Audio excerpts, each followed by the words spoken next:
Eu recebi um desafio e foi para fazer uma cena. E consigo ou consigo, sabes que isso nem é tema. Bora fazer essa cena, eu vou chamar os melhores. Não venhas com cenas, estou a ver cenas de valor. Cenas de valor.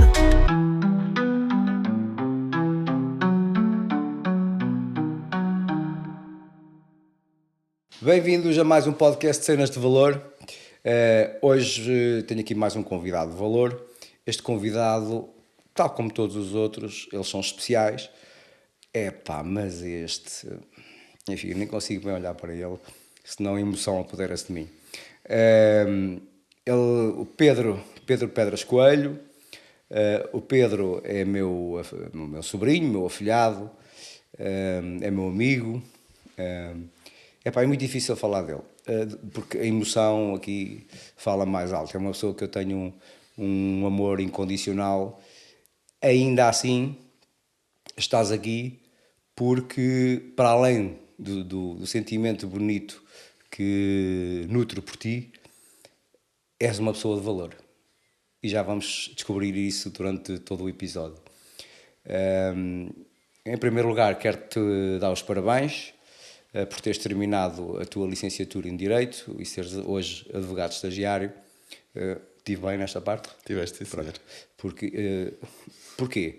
Porque a grande preocupação do Pedro foi ao padrinho.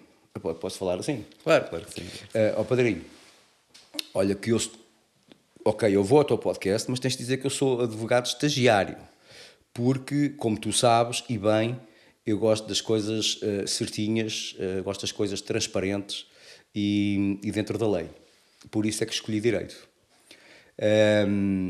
Pedro, diz-me uma coisa, fala-me um bocadinho de ti, para quem não te conhece, não é? Eu conheço-te desde que tu cabias na palma da minha mão, mas para quem não te conhece, como é que tem sido a tua jornada, ou melhor, como é que foi a tua jornada desde que tu tropeçaste, caíste no mundo e vieste para aqui, fruto de um amor incondicional dos teus pais e pronto, conta-me lá, como é que foi?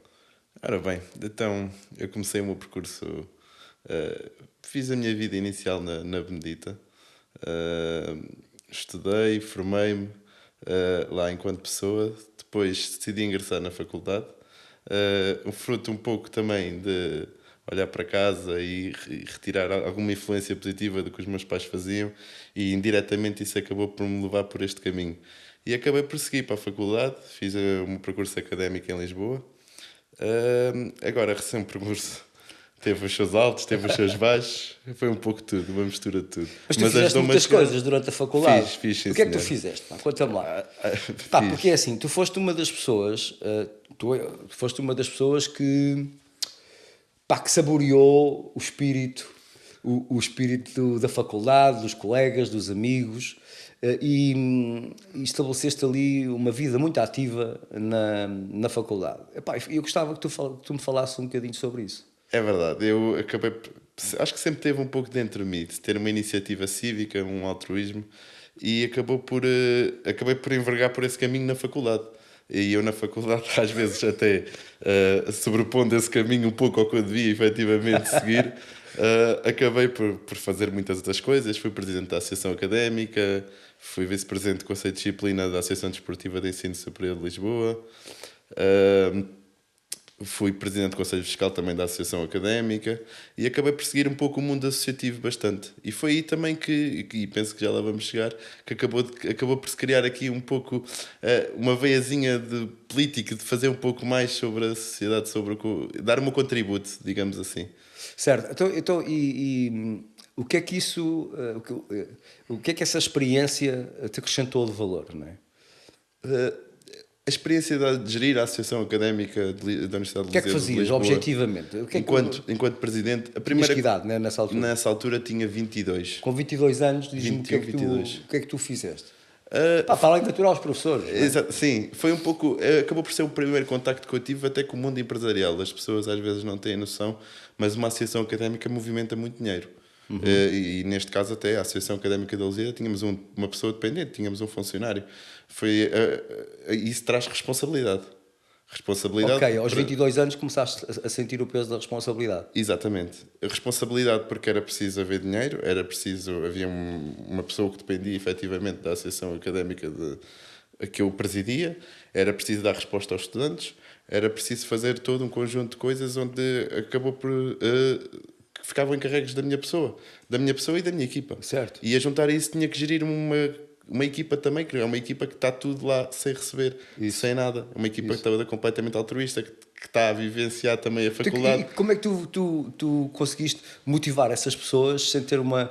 Ou seja, nós pensamos...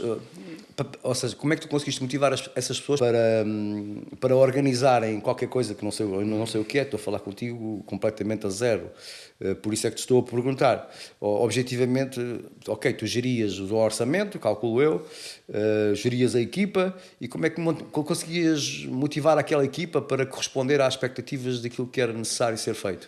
Eu sou sempre defensor digamos que uma liderança não em termos de imposição, mas tentar mostrar às pessoas para onde é que eu quero ir. E eu tento fazer, acho que a parte mais importante é no recrutamento.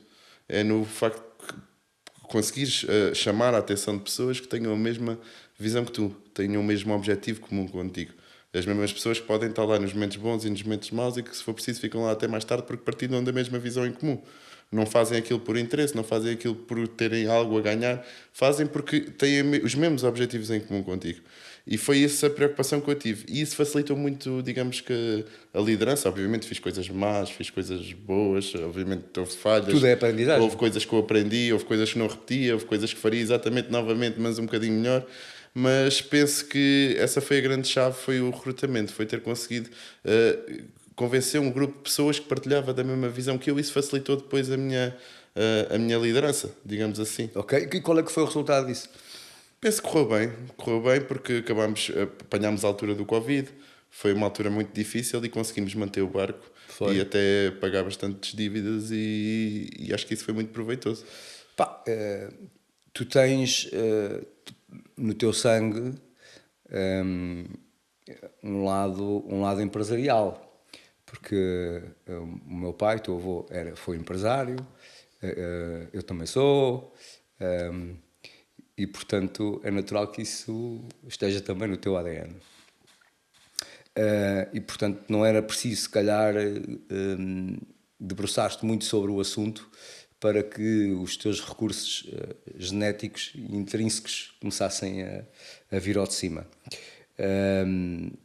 Então, depois disso, ou seja, foste presidente lá da Associação de Estudantes, fizeste um monte de coisas, e entretanto, como é que tu equilibravas isso com o teu tempo de estudo? Pá, porque isso, eu lembro-me, pá, que tu aí tiveste uma série de desafios de equilibrar isso, pá. Conta-me. A grande dificuldade foi mesmo achar esse ponto de equilíbrio, não é verdade? Porque acompanhado a isso, vivi a vida de faculdade muito intensamente. Muito intensamente. E isso acabou por me atrasar, algo um pouquito. Mas atrasar, não digo atrasar, porque eu acabei por chegar mais preparado. Olha, eu partilho com a tua opinião, sabes? Eu acho que, esta é a minha visão das coisas, eu acho que viver o contexto académico e em paralelo, ou seja, viver, digamos, a faculdade, o estudo, o propósito de ir para a faculdade, que é estudar, tirar a licenciatura e preparar-te tecnicamente para a vida profissional. Quando tu tens em paralelo um papel social, quando tens em paralelo ou trabalhas ou...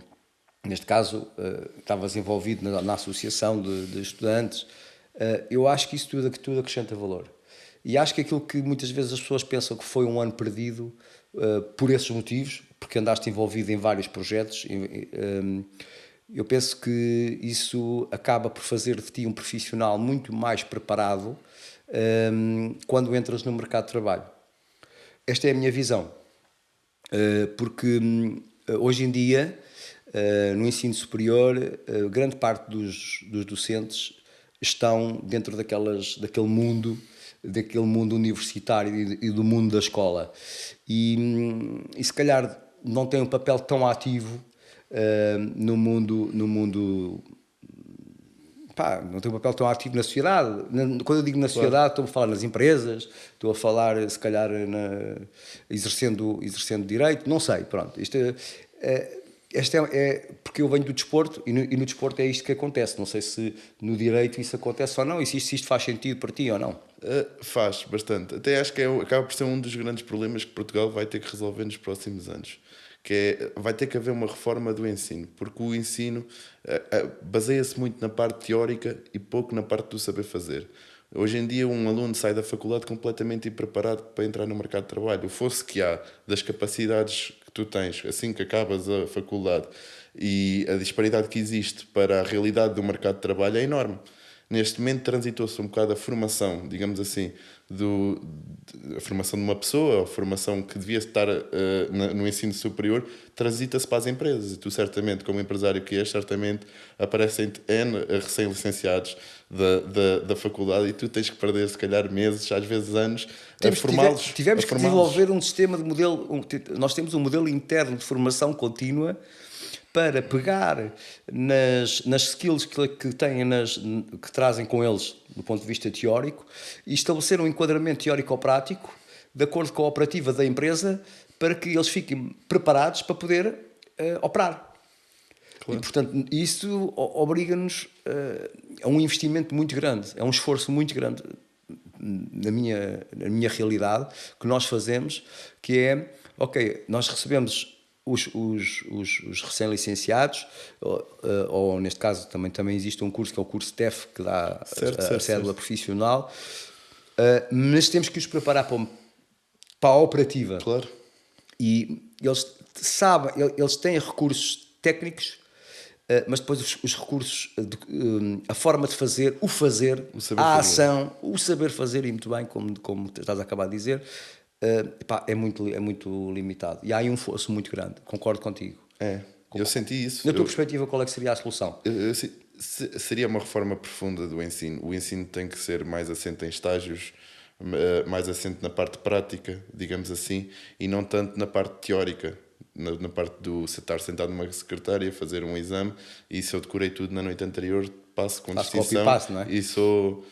E às vezes valoriza-se muito essas artimanhas, às vezes até a filtragem nem propriamente é na capacidade de memória, acaba por ser na capacidade de desenrasque, chegar lá e colar, não é? Chegar lá e colar, como tu próprio disseste. E a minha solução passava por aí, por haver um ensino mais prático, mais objetivo, mais adaptado às realidades que existem do mercado de trabalho, e não um ensino tão teórico, acabamos por ser impreparados. E eu começava por combater por aí, combater também por um ensino mais profissional, que é uma das coisas que é o que tem encarecido os serviços e que depois tem desencadeado outras crises, como por exemplo a crise da habitação acaba por acontecer porque o construir é caríssimo. Porque neste momento, contratares um eletricista, um canalizador, tudo o que quer que seja, sai de caro. Porque deixou-se. Acaba-se por si, as pessoas acabaram por ir todas para o ensino superior, que acaba por não preparar, porque falha nestas partes mais profissionais, e esses pequenos serviços acabam por ser mais caros. Sim, há mais escassez. Há escassez, exatamente. E eu penso que estes trabalhos práticos e tudo mais, e ainda há pouco tempo vi o Elon Musk dizer que seriam muito possivelmente os próximos milionários do mundo, seriam as pessoas que sabem efetivamente fazer estas coisas. E eu começava por combater por aí mesmo. Ok. Sabes que, pronto, para quem nos está a ouvir, eu sei que tu és uma pessoa que gostas de política. Mas não és só uma pessoa que gosta de política, tu és uma pessoa que és Sabes que eu quando falo nos políticos, quando penso nos políticos, pá, eu tenho sempre aqui assim uma cena que é... nem é nos políticos, quando penso nos partidos, eu começo a olhar para as pessoas. É uma característica que eu tenho. E quando olho para as pessoas que representam o partido A, B, C ou D, independentemente do partido, a minha primeira atenção vai para a pessoa. Eu acho que havia de haver o partido das pessoas, onde, independentemente da sua ideologia, nós temos capacidade para votar nas pessoas, no projeto que as pessoas se apresentam e termos uma garantia que as pessoas são suficientemente capazes de colocar esse projeto em prática. E eu acho que existe todo um sistema que condiciona um político bem intencionado a querer fazer coisas num país como o nosso que, na minha perspectiva, depois do 25 de Abril, tem vivido condicionado. O que eu te disse foi porque eu partilhei agora aqui contigo. É uma alucinação ou tu discordas daquilo que eu estou a dizer? Não, eu concordo porque, vamos lá ver uma coisa, como é que o sistema funciona? Tu neste momento, se quiseres vingar da política, o que é que tu tens que fazer? Explica-me. Tens que ingressar numa juventude partidária, desde novo, acabas por te... Não queria dizer isto, mas acabas por receber uma doutrina sempre alinhada com as ideologias do partido, acaba por te limitar um pouco a tua liberdade de pensar diferente, liberdade de interrogar as coisas, acabas por tomar como certo a ideologia do partido e acaba por ser tudo mais do mesmo. E isto cria problemas. Porquê? Porque eu acho que é na discussão de ideias. E atenção, tu podes ter uma opinião política completamente diferente da minha e eu posso estar a aprender contigo. Exato. Que é o que as pessoas evitam. As pessoas hoje em dia defendem os partidos. É por isso que tu és uma pessoa de valor. Podes continuar. Obrigado, e as pessoas hoje em dia defendem os partidos como se fossem clubes de futebol. E eu acho que tu defenderes algo como o completamente certo, objetivando Como uma realidade absoluta, não é? como uma realidade absoluta, sem dar espaço para o contraditório, sem dar espaço para aquele que pensa diferente de ti, perceberes porque é que ele pensa assim. Porque às vezes quando tu tentas perceber porque é que ele pensa assim, das duas uma, ou o teu argumento muda, ou acaba por evoluir, ou até pode acabar por pensar, ele se calhar tem alguma razão. Ok, o que tu me estás a dizer é que o espírito crítico, liberto de qualquer ideologia, é importante. 100%. 100%. E neste momento, e como tu disseste, o sistema tão partidário, tão assente em partidos, tão assente nas matrizes que os partidos defendem, nas ideologias que os partidos defendem, acaba por limitar a liberdade individual das pessoas de pensar diferente, de pensar por elas próprias. Acabam por seguir o que o partido diz, ou o que o político A ou B diz. E tu identificas-te com isso? Não, de todo. De todo. E eu identifico-me com várias personalidades políticas até de partidos diferentes. Às vezes eu consigo retirar algo que um partido, com uma pessoa que tem uma ideologia, em grande parte das coisas diferente da minha diz em relação em relação a algum tema, eu consigo, e eu quero mesmo fazer isso, que é aprender e perceber e retirar para mim, porque eu ao retirar o que aquela pessoa defende, mesmo que ela pense diferente de mim, eu posso evoluir no meu argumento, no meu próprio argumento, no próprio aquilo que eu defendo. Isso mesmo. Isso requer uma flexibilidade liberta de pré-condicionalismos muito, muito importante, porque nós conseguirmos ter a liberdade de criar o distanciamento suficiente, lá está, dessas matrizes partidárias, e conseguimos pensar pela nossa cabeça sem qualquer tipo de condicionalismo, faz de nós, na minha perspectiva, é só a minha perspectiva, pessoas muito mais racionais, objetivas, concretas e com capacidade de colocar um plano de ação que para nós faça mais sentido, e aquilo que faz mais sentido para nós muitas vezes não faz sentido para os outros. E portanto, o ter sentido crítico, a liberdade crítica, muitas vezes, lá está, ou no partido A, B, C ou D, ou simplesmente ser apartidário, não é? Não ter qualquer tipo de vínculo a um partido. Acredito que é extremamente importante para ter uma sociedade melhor. Porque viver condicionado não traz evolução. Nós temos de ser disruptivos. Nós temos de pensar diferente. Porque temos de fazer caminhos diferentes. E só quem pensa sempre da mesma maneira vai ter sempre o mesmo resultado. E, portanto, aquilo que tu estás a passar, para mim é de muito valor. Que é, eu consigo respeitar tudo o que está à minha volta, todos os diferentes tipos de pensamento, mas consigo aprender com todos eles e retirar o melhor de cada um, mesmo que eu não me identifique, mesmo que eu discorde, E muitas vezes é na discordância que nasce as boas ideias, os bons projetos, as boas soluções. E, portanto, ter essa liberdade mental e essa neuroplasticidade mental que tu tens, na minha perspectiva, é uma característica de muito valor, porque nada te condiciona. Claro. E tento manter isso até ao fim. E é nessa base que eu me guio. É por isso que eu sinto muito feliz por tu teres tirado direito. Porque a pior coisa, na minha perspectiva, que pode existir é um advogado, mesmo sendo ainda estagiário, estar condicionado. Porque o advogado, na minha perspectiva,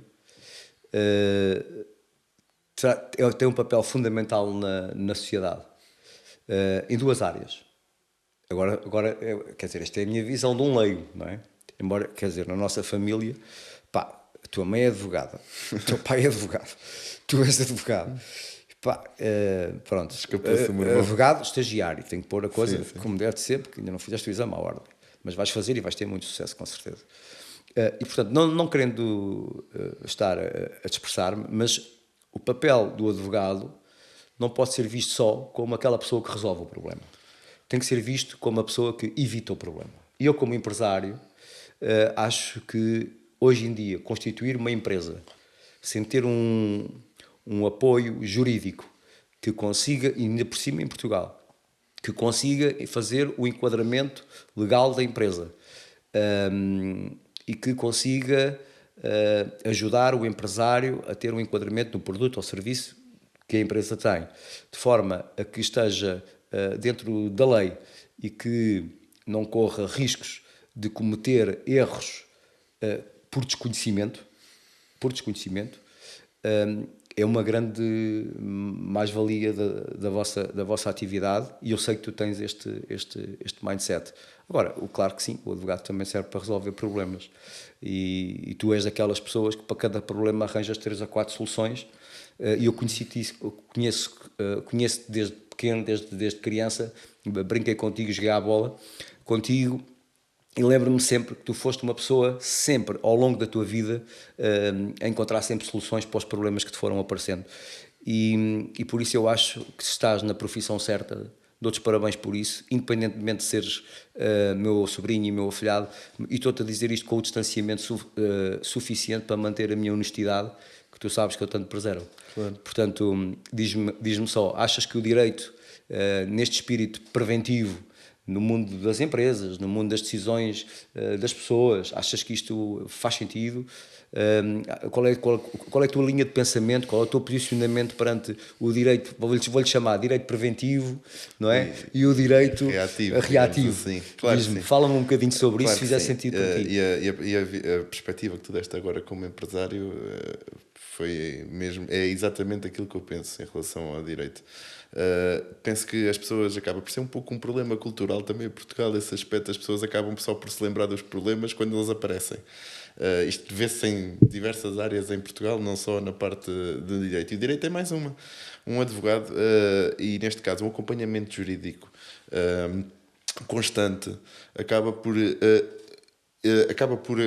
deixar de haver, acaba por mitigar, digamos assim, a possível ação no momento, ou seja, a ação já do problema depois de estar a haver o problema, que acaba por estar muito mais condicionada. Se as coisas se puderem prever antes, e isso resolve-se com um acompanhamento jurídico a todo momento, um acompanhamento jurídico competente e atualizado, porque acima de tudo é muito importante as empresas estarem atualizadas, porque a legislação vai mudando constantemente, e é muito importante ter esse acompanhamento, porque acaba por mitigar muito os riscos da empresa futuros e futuros litígios, e tudo pode ser salvaguardado, seja através de contratos, seja através de todos os riscos podem ser muito mais salvaguardados numa fase preventiva do que numa fase reativa, digamos assim, como tu lhe chamaste. Esta é a minha opinião em relação a isso, e penso que seja a opinião de quase todos os juristas, só que acaba por ser às vezes um pouco a cultura do empresário, de se puder cortar aqui, corta aqui, corta aqui, depois acaba por cortar também na parte jurídica, e isso acho que é uma parte onde nunca se devia cortar. Sim, porque é segurança. É segurança. É. Eu penso que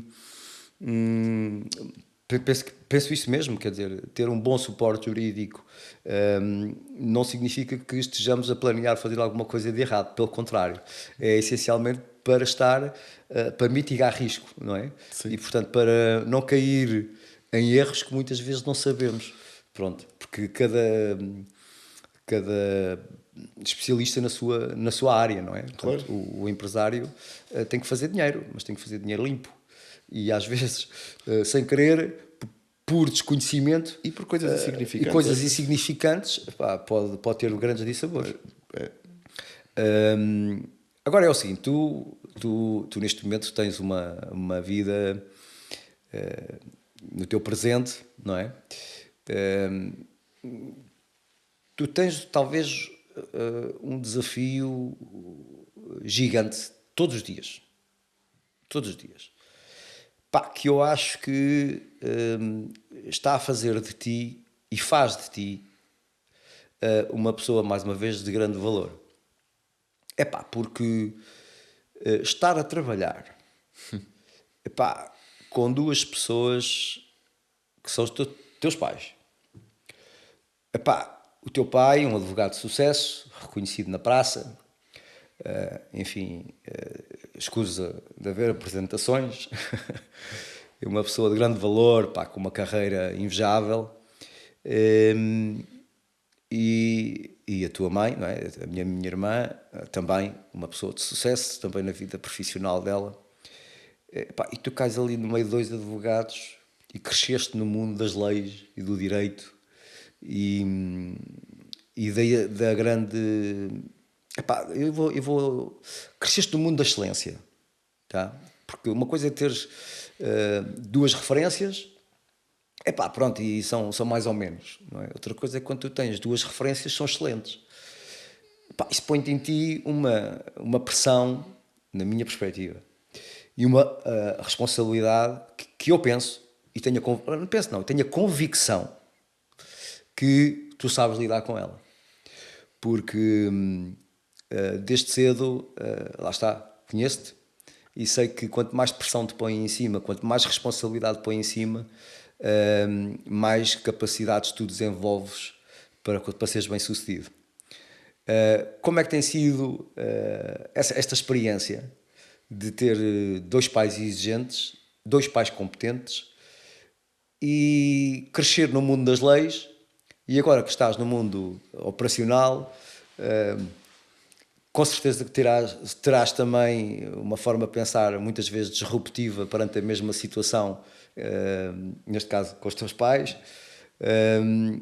Como é que tu lidas com isso? Como é que um jovem, pá, enfim, consegue lidar com o choque de geração? Fala um bocadinho sobre a experiência que estás a ter. Tem sido uma experiência muito gratificante, digamos assim, porque sabes que tenho aprendido também muito sobre mim, curiosamente. Fala-me sobre isso.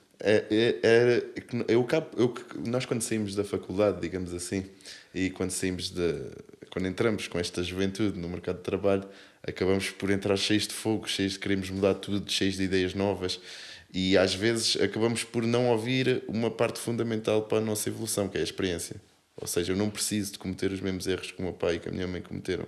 Não preciso, porque eles já foram cometidos por ele. Se eu os ouvir, eu vou cometer menos erros, digamos assim. Vou cometer os meus, mas Exato. Os deles já não os vou cometer. Exato. E essa conjugação entre a experiência e a reverência é o grande desafio. Mas há um fator assim. Fundamental, que é a palavra humildade.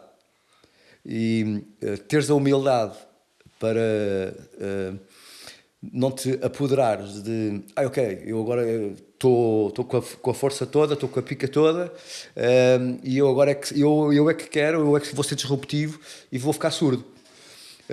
E o facto de tu seres humilde permite-te isso mesmo, ter a disponibilidade, a flexibilidade para ouvir, para escutar, para ter uma escuta ativa. E essa escuta ativa, por aquilo que estou a perceber, está-te a dar um know-how incrível. Mas é uma luta interior grande.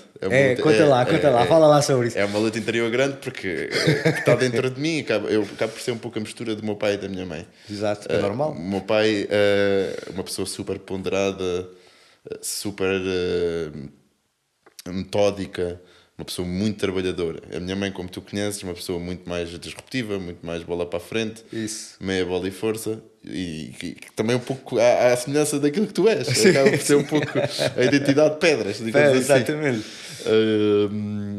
E eu sou um pouco a mistura dos dois. Então, eu, na minha natureza, às vezes tenho essa tendência de bola para a frente e depois levo o choque da ponderação e da tranquilidade do meu pai, da questão metódica. E isso tem sido essa guerra interior que eu tenho. Acaba por assentar um pouco no que tu disseste, na humildade, de perceber que são pessoas que já têm uma carreira formada com provas dadas, que eu tenho muito mais a aprender com elas do que ensinar. Isso. Que é a realidade. Isso. E se eu puder conseguir adquirir o máximo de conhecimento o mais rápido possível que eles me puderem passar, se eu tiver, em vez de estar só a ouvir com um ouvido, se estiver a ouvir com os dois, se eu estiver atento a todos os pormenores, eu vou começar a saltar etapas até que chegar ao ponto em que eu efetivamente posso dar o meu contributo objetivo. Eu penso que grande parte dessas etapas tu já saltaste quando acabas de dizer aquilo que disseste.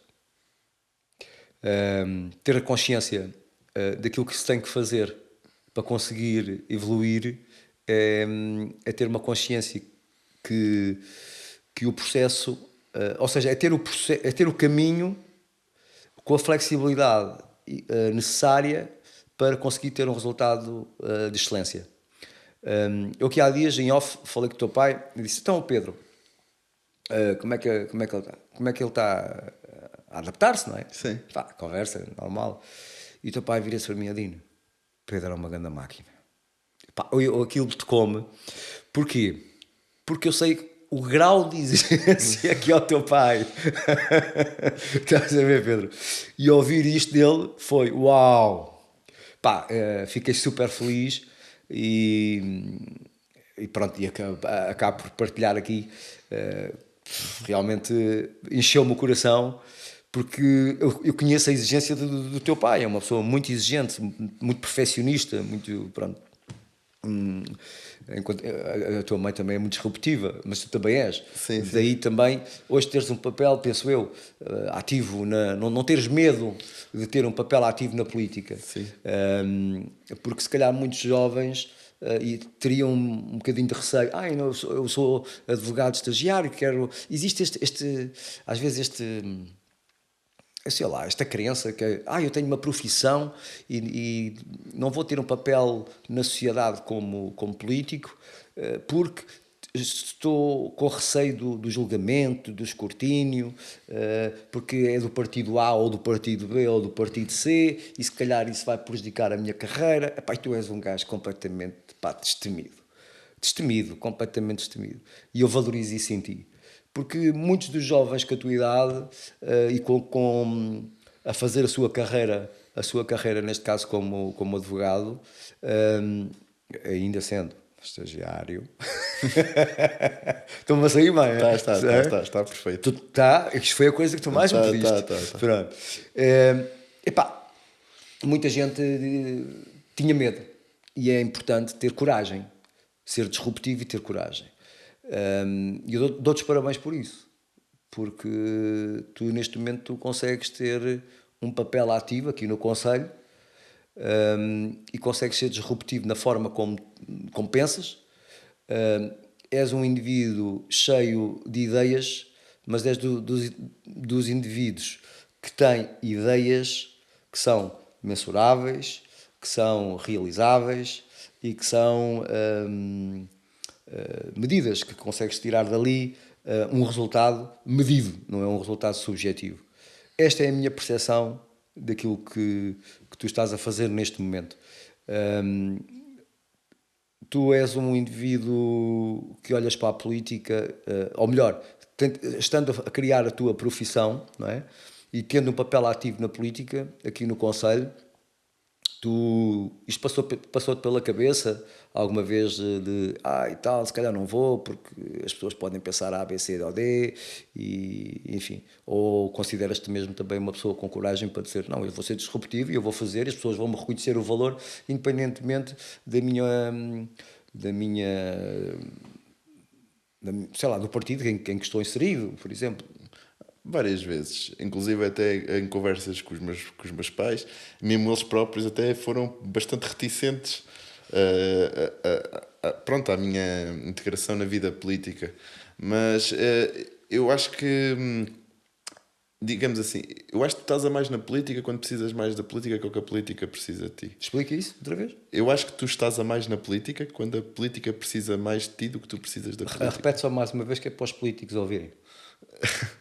Eu acho que tu estás a mais na política quando a política precisa mais de ti do que tu. Oh, já me estou a trocar. Diz outra vez. Diz outra vez. Já me estou a trocar. Mas no fundo, o que eu quero dizer é que nós não se podemos servir da política, que é o que tem acontecido várias vezes. Entram na política sem nada e saem de lá empresários. Isso é errado. A minha vida paralela não tem que estar ligada à minha vida política. Eu posso ter a minha vida política para defender a minha opinião, para dar um contributo à sociedade, para dizer à sociedade a minha forma de pensar, e se a sociedade achar que a minha forma de pensar é o caminho que devemos seguir, muito bem, estou a dar o meu contributo. Pode também a sociedade achar que é tudo ao contrário do que eu estou a dizer, e eu estou a dar o meu contributo na mesma, porque pelo menos estou a dar outra perspectiva. Mas isso não se pode alinhar à parte profissional, na minha opinião.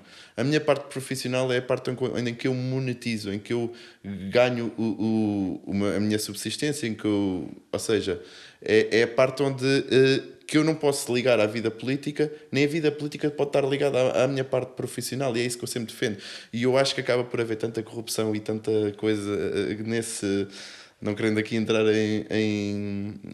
pronto, nestas... Mas acho que é dito e sabido, toda a gente sabe. Porque as pessoas acabam por misturar as duas, a vida profissional e a vida política, e no que depender de mim vai estar sempre tudo bastante separado. Boa. Epá, e nada me surpreende o teu sentido ético e a tua transparência. Nada me surpreende, porque grande parte disso é fruto da tua formação e da educação que tens tido. E portanto não me surpreende essa tua visão, essa tua partilha, porque mas compreendes que isso é difícil. É difícil porque nós vivemos numa sociedade em que já tivemos muitos exemplos de pessoas que não souberam fazer.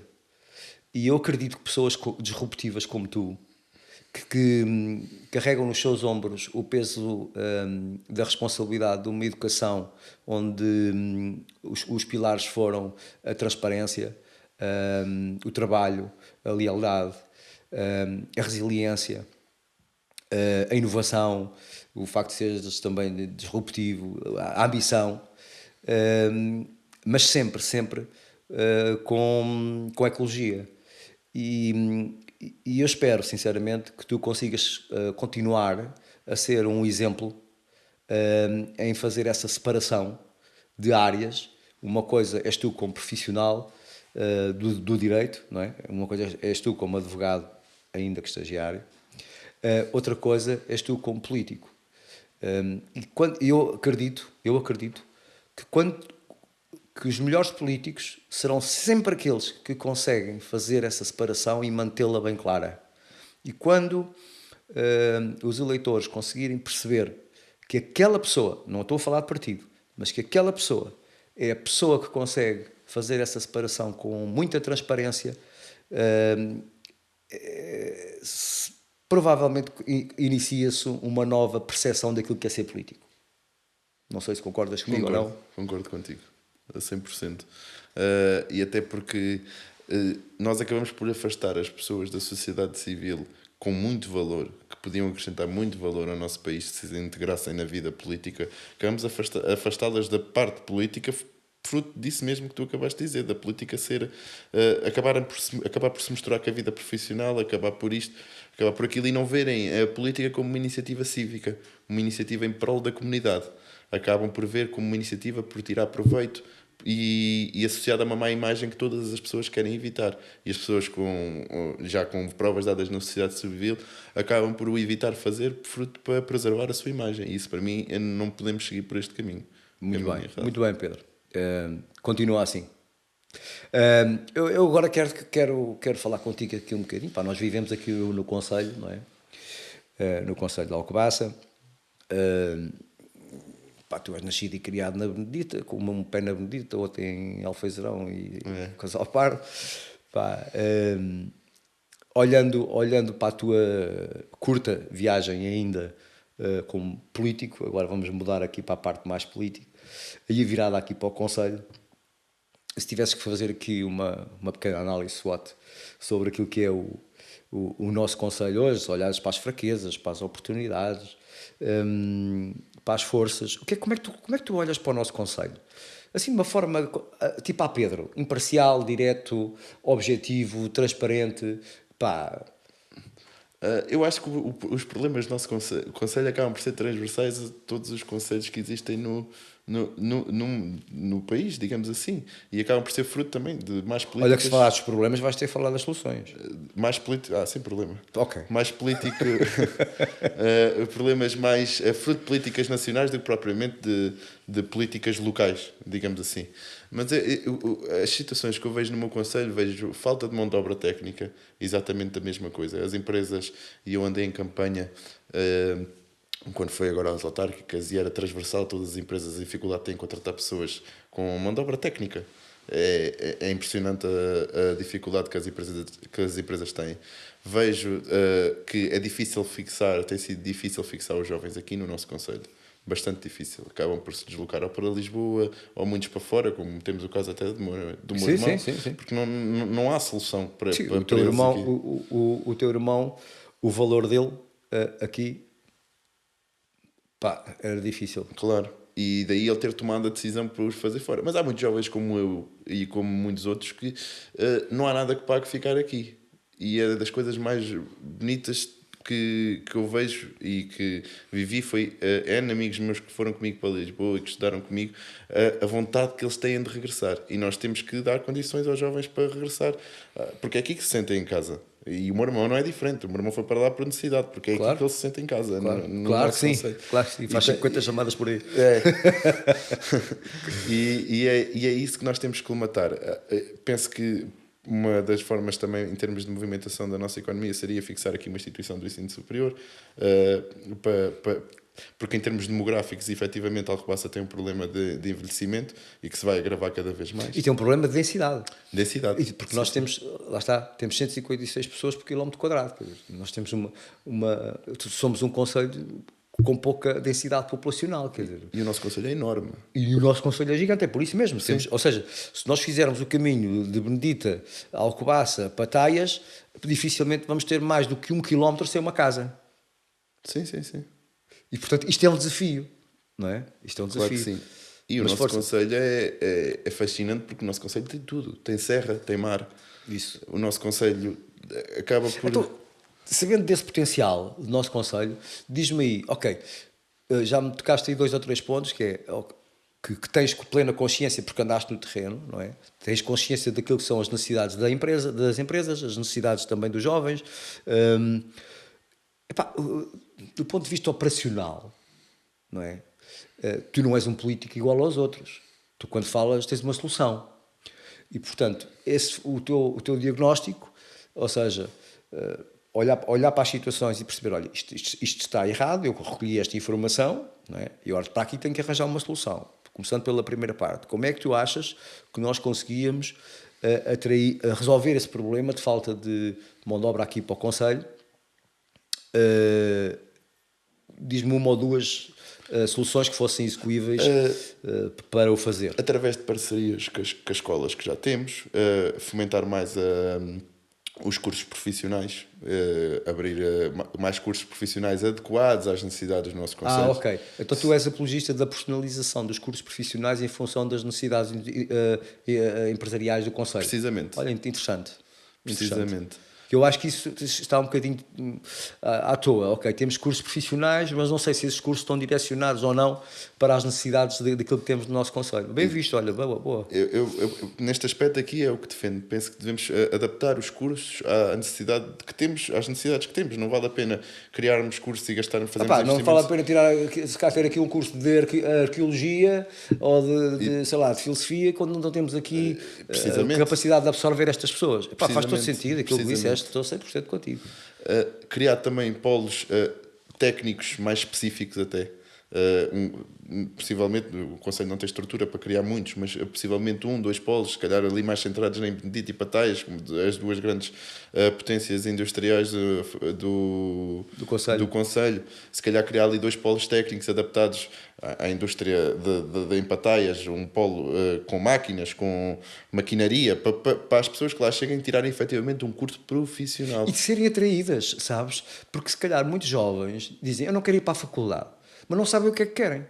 E isto é o seguinte, não sabem o que é que querem porquê? Não sabem porque não passaram pela experiência de saber aquilo que não queriam, ou descobrir aquilo que queriam. Claro. E eu penso que essa solução que tu estás a dar para o problema faz todo sentido, porque no meio de tantos jovens, alguns poderão descobrir-se nessa experiência. Precisamente, e hoje em dia criou-se a cultura também de que toda a gente que vai para a faculdade, toda a gente tem que ir para a faculdade para ser alguém na vida. Isso é uma completa mentira. E cada vez mais está a saber isso. Eu tenho visto, e tenho na minha vida pessoal amigos meus, uns que foram para a faculdade, tiraram a licenciatura e o mestrado, e houve uns que ficaram aqui, não foram para a faculdade, trabalharam, e agora eu olho, estou a ver que os que ficaram cá a trabalhar, acabam por estar muito mais bem posicionados na vida, com a idade que temos, do que os outros propriamente que se enverdaram esse caminho. Certo. Porque lá está, o fosso é muito grande, como há bocadinho falámos, entre o que tu sabes da faculdade e as necessidades que o mercado de trabalho precisa, e também porque as pessoas acabam por sair da faculdade achar que têm um valor que efetivamente não têm ainda. Não tem. E depois não estão dispostas a aprender ou passar pelo processo. E depois há outra questão, que é as pessoas saem da faculdade a pensar, ok, eu já tenho aqui um curso, agora dê-me um emprego e agora dê-me um salário que eu quero ganhar. E às vezes nós devemos perguntar às pessoas, olha, mas tu até podes querer ganhar o valor que tu tens na cabeça, mas diz-me o que é que estás disposto a fazer para ganhar esse valor. Aí começa a gaguez. Começa a gaguez, porque quando percebem que o mundo real temos mesmo, a palavra é esta, trabalhar, temos mesmo que ser, a palavra é esta, produtivos, e temos que estar sujeitos aos KPIs, ou seja, isso tem que ser medido com números. E tudo que não é medido não é válido. Portanto, ou seja, e os jovens hoje em dia têm que estar preparados para isso. Temos que trabalhar. Claro.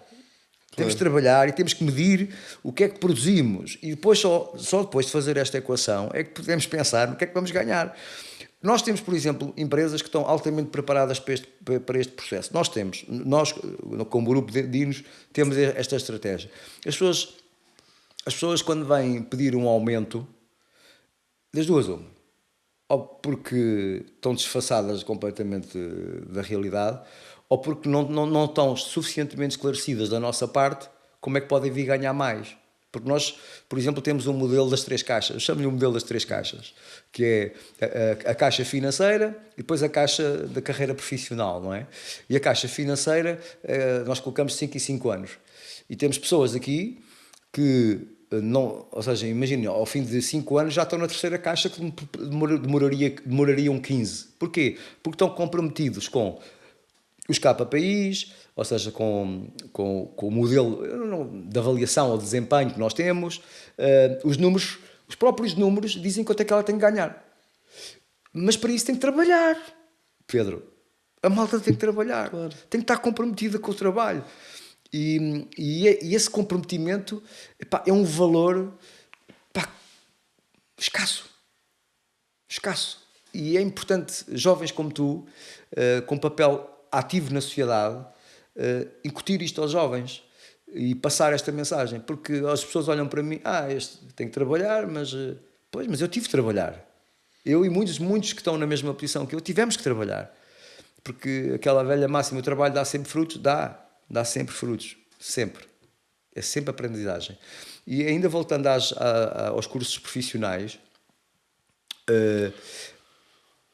nós temos que, na minha perspectiva, é só a minha perspectiva, não sei se tu concordas ou não, os cursos profissionais têm que captar talento. Não vou para um curso profissional porque não quero ir para a faculdade. E isso, o talento, agora falta uma palavra, não é esse rastreio, mas esse recrutamento para os cursos tem que ser algo que tem que ser começado muito cedo.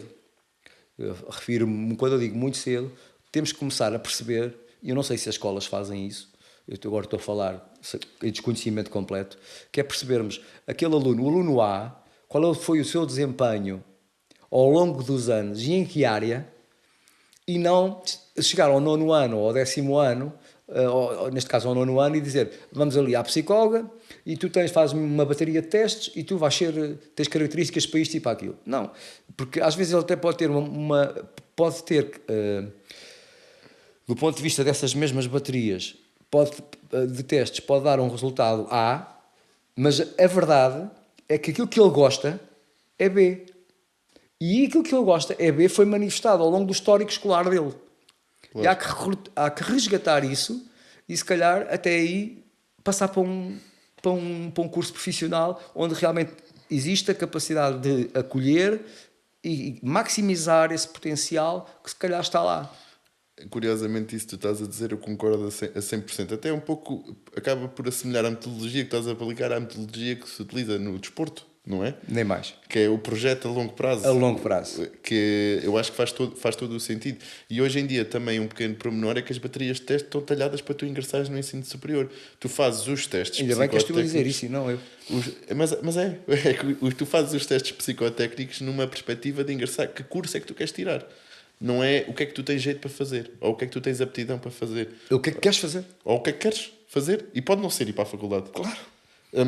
Mas aí está, eu quando dizia uma reforma profunda do ensino, seria equivaler o ensino profissional ao ensino superior em vários aspectos, em termos de preponderância, talvez até, não sei se isto podia ser aplicado, mas equilibrar-se o ensino profissional ou o ensino superior, porque o ensino profissional é muito exigente também em termos técnicos. Sabes que a única...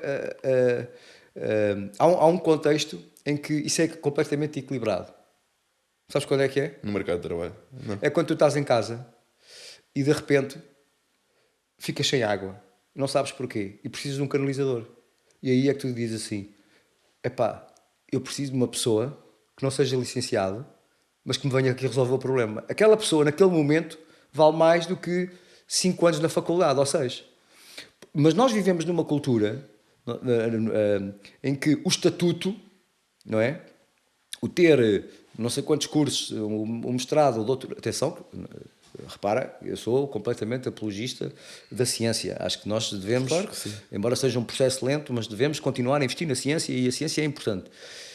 Mas é nestes momentos que nós percebemos, epá, aquela pessoa é importante. E muitas vezes a sociedade não olha para o que diz o canalizador, diz o eletricista, enfim, não olha dizendo, esta pessoa neste contexto é tão importante como é o advogado num contexto A, B, C ou D. Obviamente. Portanto, cada pessoa tem o mesmo, independentemente da sua profissão, tem o mesmo valor num determinado contexto. O valor é igual. Claro. E esse é precisamente o que tu estás a dizer. E a consequência de anos e anos desse pensamento errado, de acharem que não está tudo ao mesmo nível e que tu precisas tirar o ensino superior para ser alguém, é o que tem encarecido os serviços, que tem levado ao problema da habitação e de todo o género. Acaba por ser um pouco isso, porque os serviços ficam mais caros. Tu construires hoje em dia é muito caro. Claro que é. É muito caro, claro, e tu tens essa experiência. Claro que sim, claro que sim. Então, ok, aí já resolvíamos um problema, não é? Já estamos aqui a resolver problemas os dois, não é? É. Mas tu és melhor que eu a resolver problemas. Diz-me lá, então, quer dizer, no ensino, apostarias aqui no Conselho numa formação profissional adaptada ao contexto empresarial. Precisamente. Pronto. E captar talento de acordo com o seu histórico e não só apenas de acordo com uma bateria de testes, não é? Para encaminhar as pessoas para o ensino superior. Claro. E qual era a outra área que nós tínhamos falado? A parte demográfica também efetivamente vai... Como é que nós captamos, como é que nós retemos talento aqui? Como é que a malta que vai estar para fora, nós conseguimos trazê-los para cá? Temos que atrair empresas, temos que fomentar o desenvolvimento do Conselho em termos inovadores. Não podemos estar sempre na retaguarda de todo o país. Temos que investir, temos que trazer empresas, temos que facilitar a vida às empresas, para as empresas se modernizarem. Como é que tu fazes isso? Possível. Eu numa perspectiva, e atenção que não... Imagina, aqui tu tens o poder de decisão. Podes, aqui tudo o que tu decides... Está decidido. Olha, tudo o que tu decides hoje amanhã quem nos está a ouvir vai pensar sobre isso. E se calhar vêm daí soluções. Isso é verdade. Portanto, é faz verdade, favor por de aí. dizer. Possivelmente acabava por apresentar, apoiar certas empresas que acabavam por beneficiar a contratação de jovens do Conselho, Olha, priorizando os jovens do Conselho ao invés do jovens externos. É mais caro. Utilizar a E prata para da nós, casa. empresários, é muito mais caro contratar pessoas fora do Conselho do que dentro do Conselho. Porque o custo de vida para essa pessoa será outro, Claro. não é? E portanto, isso que estás a dizer faz todo sentido. Depois também eu acho que seria importante fazermos um estudo, percebermos para onde é que os nossos jovens foram estudar, que cursos é que eles efetivamente foram tirar, quais é que é as áreas que podemos estar mais bem servidos em termos de conselho do que os jovens quando após o retorno dos nossos Bem jovens. visto. Boa. Termos esses dados seria importante para percebermos em que setores é que falta investimento. Mas ninguém sabe isso, Pedro. O que tu estás a dizer, ninguém sabe. Ninguém sabe onde é que vão os jovens estudar. Sabe, então isso é fácil saber. É fácil saber, mas sabem. Não. Mas era uma das coisas que eu faria. Exato, mas estás a ver, às vezes a informação, a minha provocação foi esta, a informação está aí ao alcance, mas é preciso saber usá-la e dar-lhe um propósito, que é Claro. aquilo que tu acabaste de fazer. Pá, tu és bom nisto, pá. Obrigado. Pá, tu estás... Ouve, não me surpreendes, mas agora abanaste comigo. É isso, continua, estou a gostar, estou a ouvir. E após, não, mas continuando, após saber o produto que nós temos, efetivamente eu percebia que setores é que estão aqui a fazer falta. Será que efetivamente a parte jurídica, o que é que seja, não é que esses setores privados acabam por se autodesenvolver sozinhos, mas se calhar a parte mais empresarial, a parte mais... saber o que é que nós temos, o que é que nós podemos fomentar, digamos assim. E tendo essa informação, eu investiria aí para criar postos de trabalho, investiria aí para oferecer condições a empresas externas para se deslocarem para Alcobaça, para o nosso Aqui para o nosso conselho. Nós, do ponto de vista geográfico, estamos bem localizados, não é? Completamente. Nós estamos no meio de duas artérias. E foi essa a estratégia que o Oeiras tem feito, não é? Pedro, nós estamos no meio de duas estratégias, de duas artérias. Tens a artéria da A8 e tens a artéria da Nacional 1. Quer dizer, eu não consigo perceber como é que nós não conseguimos atrair E é um custo mais baixo do que... Estamos a 1h30 do aeroporto, estamos a 2 horas e pouco do Porto, do ponto de vista geográfico, eu acho que estamos excelentes. Completamente. E a solução penso que passa por aí, pela criação de postos de trabalho através do investimento, não através de serem criados pela autarquia, não. Através de captar-se investimento, dar condições às empresas, facilitar, desburocratizar, que é o problema das empresas às vezes não se deslocarem tempo, para Portugal. É o tempo. É. Esquece, é o tempo. E é a burocratização A celeridade. excessiva. Exatamente. Porque eu costumo dizer que o Estado deve ser tão grande quanto necessário e tão pequeno quanto possível, digamos assim. Que isso que acaba por ser. Porque nós temos completamente o pior dos dois mundos. Temos completamente o contrário. O Estado é grande demais onde não é preciso, que é em burocratização, em impostos. O peso do Estado é enorme, é quase o sócio invisível que tu tens e tudo mais. E depois é pequeno na parte que nos protege, que é que devia ser grande, que é a parte da justiça. Os processos demoram 10, 15 anos, 5 anos, 6 anos. A justiça não se resolve. É pequeno na parte da proteção civil, só se lembramos dos fogos e tudo mais, quando eles já estão a arder, quando o problema já está feito, nem aviões temos para combater, não temos nada. O Estado é pequeno também na parte na parte da segurança. Fazemos pouco investimento nas Forças Armadas comparado ao que devíamos investir, que é um problema transversal à Europa, por isso é que andamos aqui, que andam as guerras de todo lado e a gente não tem nada a dizer, mandamos para lá umas coisas, e pronto, somos um espectador, digamos assim, que foi uma coisa que a Europa nunca sempre. A Europa sempre esteve no centro das decisões e neste momento não está. E é fruto disso, é fruto desse problema.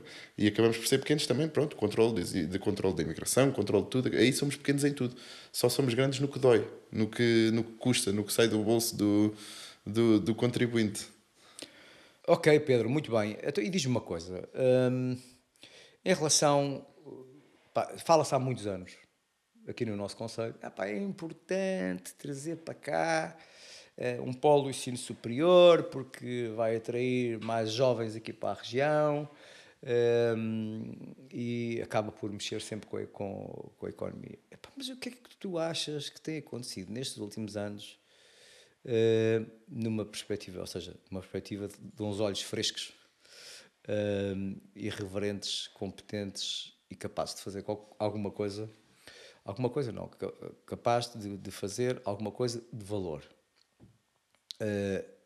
Quais são as limitações? Porquê é que isso não acontece? Porquê é que não se faz? Quer dizer, porquê é que não se traz para aqui jovens para vir estudar? Nós temos Rio Maior aqui ao lado, pôs lá o Politécnico de Desporto. Aqui no nosso concelho nós temos um PIN posto no Mosteiro de Alcobaça. E desculpem, eu tenho 3 unidades de negócio aqui no concelho, conheço o potencial e é com muita tristeza que eu vejo que aos 18 anos os jovens vêm-me, 19 anos, vêm-me dar um abraço e dizer: Dino, até daqui a 4 anos ou até um dia, porque eu vou para fora. Isso acontece. Eu tenho plena realidade, vou estudar para fora, porque não tenho aqui soluções, senão ficaria aqui. Será que a burocracia para trazer para aqui um politécnico, já não diria uma universidade, mas Sim. atrair investimento aqui para estes jovens, poderem estudar e desenvolver aqui as suas competências? O que é que tu achas que tem?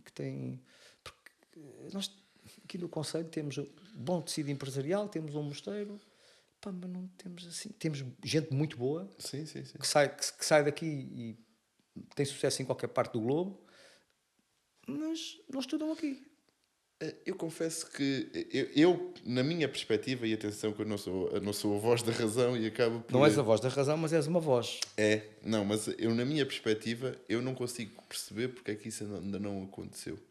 Eu também tenho dificuldades, estás a ver? Às vezes pode ser, as prioridades podem ser outras. Nós às vezes só quando chegamos aos sítios é que sabemos efetivamente os problemas todos. Claro, às vezes, claro. E não quero estar aqui a ser injusto, digamos assim. Certo. E às vezes há necessidades mais urgentes. Mas eu, para mim, e na minha perspectiva, na minha visão para o Conselho enquanto jovem, isso tinha que ser uma prioridade. Tinha que ser uma luta constante. Concordo. Uma luta constante. Assim como tem que ser o hospital do Oeste, tentar trazer o hospital do Oeste mais perto possível da Alcobaça. Sim. Seja nas Caldas, não pode ir para Torres Vedras, na minha perspectiva. Claro. O nosso conselho tem que lutar por isso, assim como tem que lutar por uma instituição do ensino superior aqui, seja ela um politécnico, seja ela uma universidade, mas lá está, é preciso fazer estudos, é preciso perceber de que forma é que uma instituição aqui era rentável, que é para apresentar o plano. É como tu não pedes um empréstimo sem um plano de negócio. Claro. Isso faz todo sentido. Mas eu não sei se esse trabalho tem sido feito. Ou se tem sido feito, ele não é conhecido.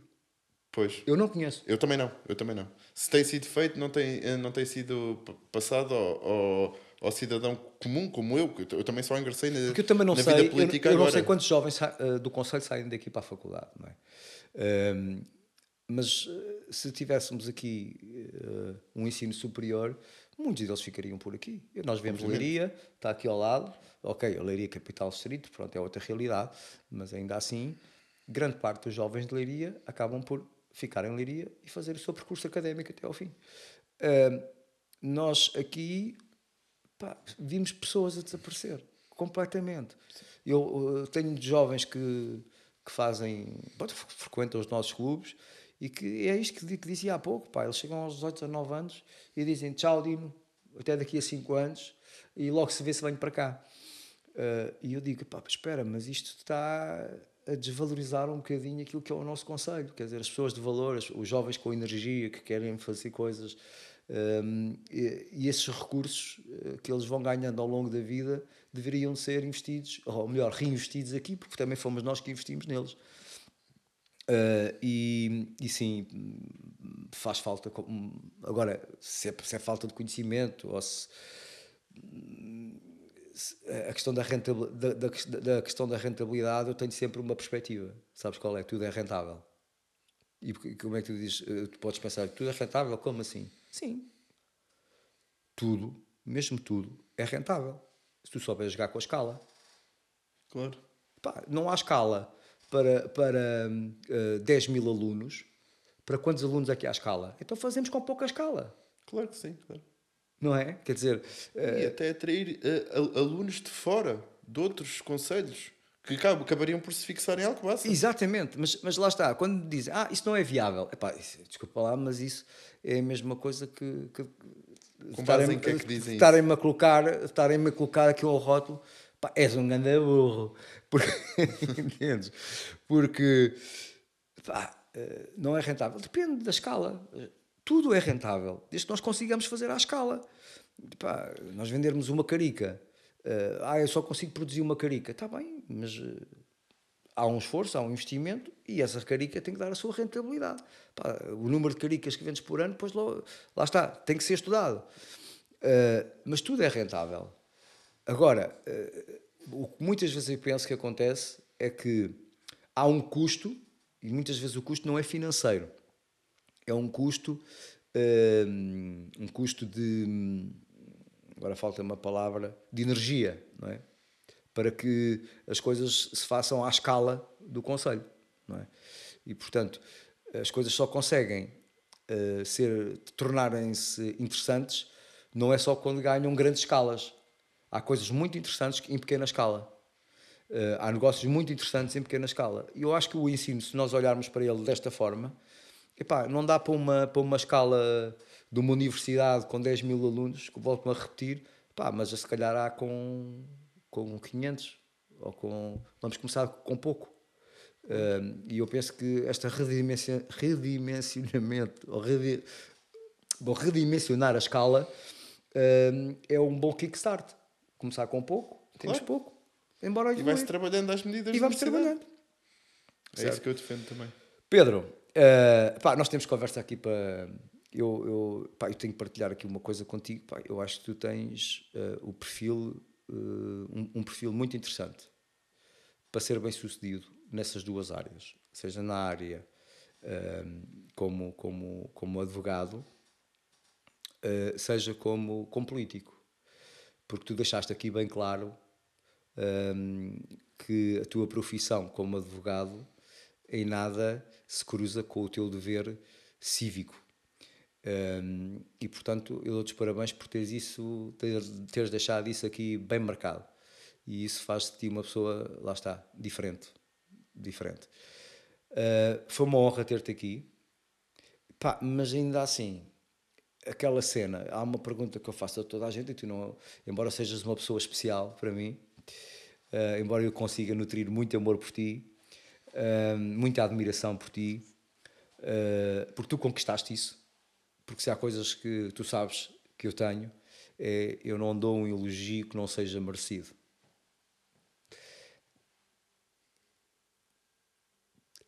Agora emocionei-me. E portanto, eu tenho que te dizer que agora emocionei-me, perdi-me. Pá, este gajo mexe com as minhas emoções.